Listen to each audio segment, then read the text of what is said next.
Bonjour, chère fabuleuse, et bienvenue au jour 5 de ton défi Une pause s'impose. Alors, tu as déjà dépassé la moitié du défi. Parfois, les gens abandonnent en cours de route, mais toi, tu n'as pas abandonné. Donc, bravo d'être arrivé jusque-là. Dans la première vidéo, on a vu pourquoi faire une pause, c'était la poule d'or. Dans la deuxième vidéo, on a vu quand faire une pause, utiliser chaque petit moment. Dans la troisième, on a vu où prendre une pause, c'est-à-dire n'importe où à condition d'apprendre à s'émerveiller. Dans la quatrième vidéo, on a vu quoi faire pendant la pause, puisque la nature a horreur du vide, donc c'est bien de se prévoir une activité qui nous détend, qui nous aide à penser à autre chose. Et aujourd'hui, dans la vidéo 5, on va voir ensemble quel est le meilleur moment de la journée pour prendre ta pause. Parce qu'on m'a demandé, mais finalement, quand est-ce que je la prends? Plutôt le matin, plutôt le midi, plutôt l'après-midi, plutôt le soir? Alors, il n'y a pas vraiment de bonne ou de mauvaise réponse à cette question, puisque le bon moment, c'est celui que toi, tu vas prendre. Alors, c'est sûr que dans l'idéal, ça doit être un moment où tu vas être entièrement seul, où personne ne va venir te déranger dans tes 5 minutes.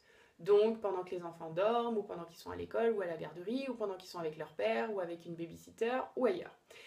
Alors, maintenant, comment, entre tous ces moments, choisir quel est le meilleur? Donc, au risque de t'embêter un petit peu parce que tu ne vas peut-être pas aimer ma réponse, mais voilà ma réponse, le meilleur moment pour prendre une pause, c'est le matin. Alors peut-être que tu vas me bondir en me disant ah non non moi je ne suis pas du matin. Mais je te rassure moi non plus je suis pas du matin, mais j'apprends à devenir du matin. Et figure-toi que ma pause, je la fais avant même que mes enfants soient réveillés. C'est-à-dire que je commence par la pause. Du coup, même s'ils sont de mauvaise humeur dès le réveil, ce qui arrive de temps en temps, moi je vais plus ou moins bien parce que j'ai fait ma pause, donc j'ai une meilleure capacité d'encaissement. Donc je râle beaucoup moins et la journée se passe beaucoup mieux. Et je vais t'expliquer pourquoi ça peut être possible pour toi aussi. Alors, il y a toujours des choses qui vont, au cours de la journée, t'éreinter, te fatiguer. D'autant plus toi qui es maman, hein, puisque avec les enfants, il y a toujours une grosse dose d'imprévu. Ça, c'est pas un scoop, c'est bien connu. Ils vécurent heureux, ils tombèrent amoureux, vécurent heureux et eurent beaucoup d'emmerdes, n'est-ce pas? Donc la question n'est pas pourquoi j'ai des emmerdes, mais la question c'est comment faire pour être la plus détendue et la plus cool possible face à ces emmerdes qui vont de toute façon arriver. D'où l'idée de prendre sa pause dès le matin. Donc en gros, de commencer par la pause. Ça peut paraître illogique, mais en fait c'est très logique, pour deux raisons. D'abord parce que si tu fais pas tout de suite ta pause, tu risques tout simplement d'être emporté par les aléas du direct et finalement te retrouver le soir sans avoir pris aucun moment pour toi. Et ensuite parce que commencer par se faire du bien, c'est comme recharger la barre d'énergie. Tu sais, dans les jeux vidéo, il y a une barre d'énergie qui se charge et qui se décharge. Et donc finalement, tu es déjà gonflé à bloc dès le départ. Donc à chaque fois qu'il y a un cri du genre « Mais non !» ou un truc qui te stresse, eh bien, ça t'enlève une vie ou ça t'enlève de l'énergie dans ta barre de jeux vidéo. Mais comme toi, tu as pris le temps de bien la recharger jusqu'au bout dès le départ, ça passe quand même et tu retombes pas à zéro, même s'il y a des trucs qui viennent un peu t'agacer. Donc, je pense que tu l'as remarqué, c'est que quand toi tu vas bien, tout va bien. Hein, c'est assez dingue comme la variation de réaction possible au même événement, en fonction de ton quota de sommeil, ton activité hormonale, ou du temps que tu as passé à ruminer tes idées noires. C'est-à-dire que il se passe la même chose, mais si tu n'as pas bien dormi, ça va t'énerver. Si tu as bien dormi, tu vas même pas le remarquer. En fait, on ne peut pas deviner ce qui va se passer, mais on peut anticiper en prenant le temps chaque jour de se concentrer sur à l'intérieur, aller bien et commencer par ça.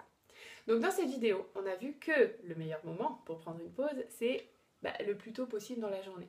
Alors voici ce que je vais te demander de faire aujourd'hui. Je sais que pour certaines, ça va être un gros défi, mais je te le lance quand même. À toi de voir si tu es prête à le relever ou pas.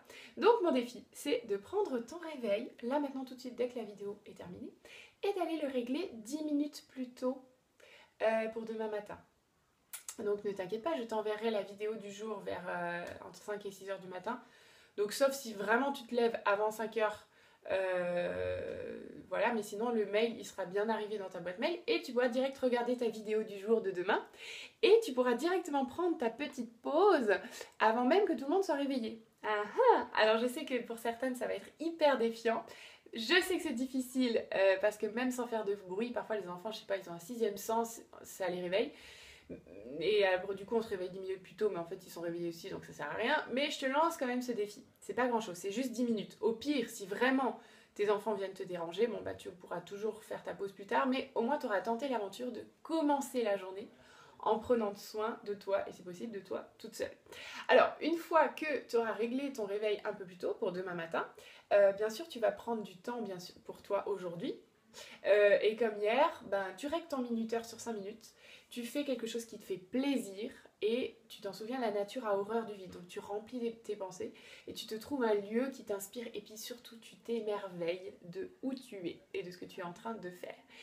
Et encore une fois, n'hésite pas à venir nous raconter ça dans le groupe privé. Ma chère fabuleuse, je te souhaite une bonne journée et je te dis à demain pour la suite.